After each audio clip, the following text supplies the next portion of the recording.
First of all, about this reading, I like to point out that one of my favorite gospel passages, or one of my favorite verses is in there. Because I don't know about you, but I love breakfast. And if you notice, Jesus, it specifically says, Jesus said to them, "Come have breakfast." So, anytime I'm eating pancakes and waffles, I like to remind people, Jesus said, "Come have breakfast." It's in the Bible. We heard it today. So, that's not actually what I want to talk about today. Jesus asked him, "Peter, do you love me?" Peter said to him, "Yes, Lord, you know that I love you." And Jesus says, "Tend my sheep." Sometimes the Catholic Church or our Catholic faith can seem like a bunch of rules. That it seems like that, sometimes it seems like there's a lot of rules and hoops that we have to jump through, that we can sort of kind of overcomplicate things, and why do we have all these rules? Sometimes we can feel that way, or people from the outside looking in can feel that way. But of course, it's for us to recognize with our faith that we don't just have rules because we like rules, but perhaps they're there for a reason. You may or may not have had the experience when you were growing up that your parents, hopefully, probably, had some rules. And when you were a child, you may not have always liked those rules. I, of course, was a perfectly heavenly child, and I liked all my parents' rules all the time. In case Mom and Dad are watching the live stream, so. Actually, if they're watching, I can't actually say that because that would be a lie in church. So, we sometimes conflicted over some of their rules. I thought some of them were silly or ridiculous. But of course, as you grow up, you realize that your parents give you these rules because they love you. And they want what's best for you. And even if some of the rules seem silly and ridiculous, they're given out of care for you. And so when you grow older, especially when you start raising your own kids and try and impose rules on them because you don't want them to die, and to make good choices and grow into healthy, holy human beings, begin to appreciate the rules your parents put in place. But not just rules in that context, but we also, when we're in a relationship of love, when we fall in love, rules don't always seem burdensome. Think of in marriage, sometimes in your marriage you have rules that you may live by. But when you first fall in love, the rules don't seem like a burden. Like, I have to go spend time with my girlfriend or my fiance again, No, most people don't feel like that most of the time. If people are feeling like that all the time, then you might question if they should get married or not, right? That there's rules that they should, a rule you should spend time together with the person you love, okay.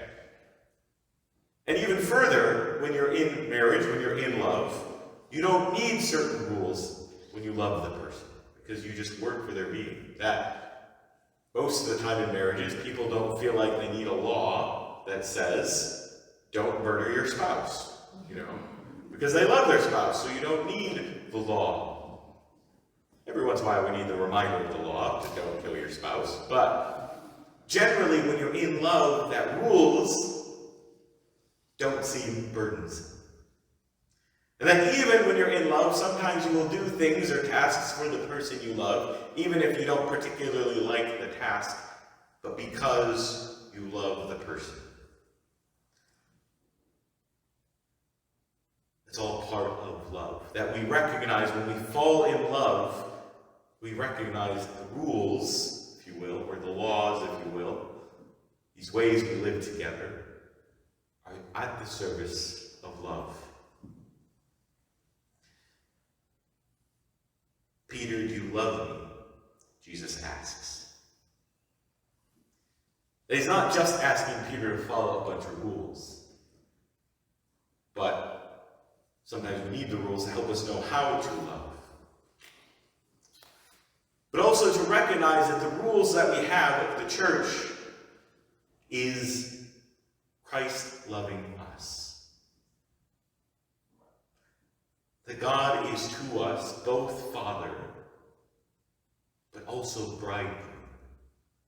Christ the bridegroom.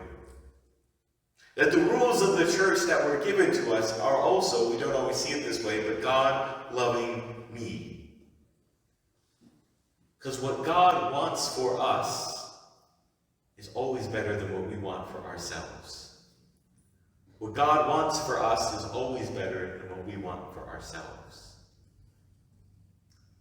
So as we grow in our faith, it's sometimes to realize, yes, sometimes there's rules I don't like, or I'm not sure how I feel about, but to trust that God gives me these rules because he loves me. That what he wants for me is better than what I want for myself. That God knows better. But to take it a step further, God is not only my Father, but Christ is ultimately the true lover of my soul, who's wooing, beckoning me, inviting me to something more. To see that these rules are his way of loving me and transforming me. See that God is both my Father and my lover. He wants me and he wants every part of me. Everything about me. God wants all of it. And he doesn't just want me, but he also then wants to give himself to me in this exchange of love. That he wants to give his love, his life to me, his very heart to me. And even further, in doing that, well, he wants to do life with me. But even further, then he wants to transform me to also be a blessing of love to others. Transform me to be an ever greater gift to others. Rather than making people around me more miserable all the time, or their lives more miserable, to rather be a blessing by allowing him to love through me. Peter, do you love me? Jesus asks. It's interesting if you were to read it in the Greek, the original Greek that it was written, which I'm sure many of you do in your pastime, but you read it in the original Greek, the word that Jesus uses for love is a higher form of love. Peter, the word he uses is agape, the highest form of love. Peter, do you love me in this way? Peter uses a different word for love, sort of a smaller or lesser form of love. So in this exchange, is Peter recognizing, Jesus says, do you love me? And Peter said, well, I love you, but probably not as much as I should. But I'm loving you the best I can. And to Jesus, that's enough. By the way, notice he doesn't ask Peter, Peter, are you good enough? Are you gifted enough? Peter, do you have what it takes? Peter, are you a good administrator? He doesn't ask any of those questions. Peter, are you equipped to manage and run a parish church?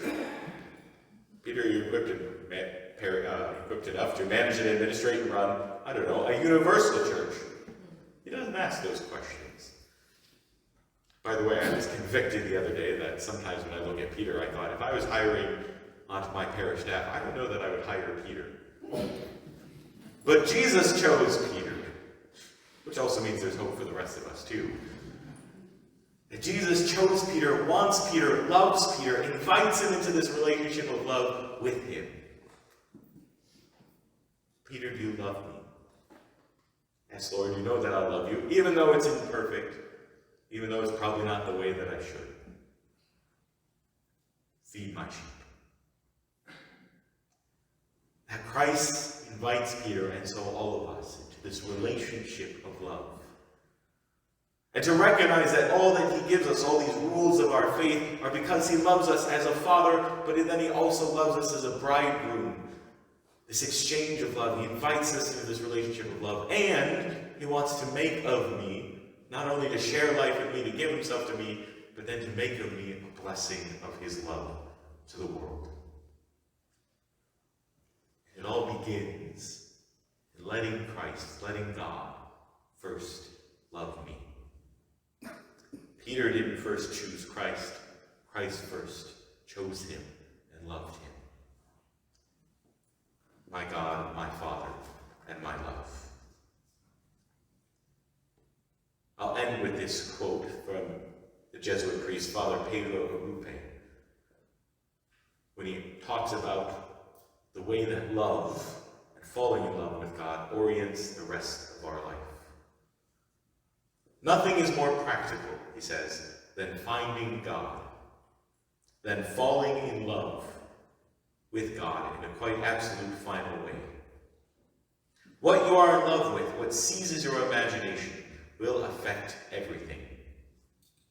It will decide what will get you out of bed in the morning, what you do with your evenings, how you spend your weekends, what you read, whom you know, what breaks your heart, and what amazes you with joy and gratitude. Fall in love, stay in love, and it will decide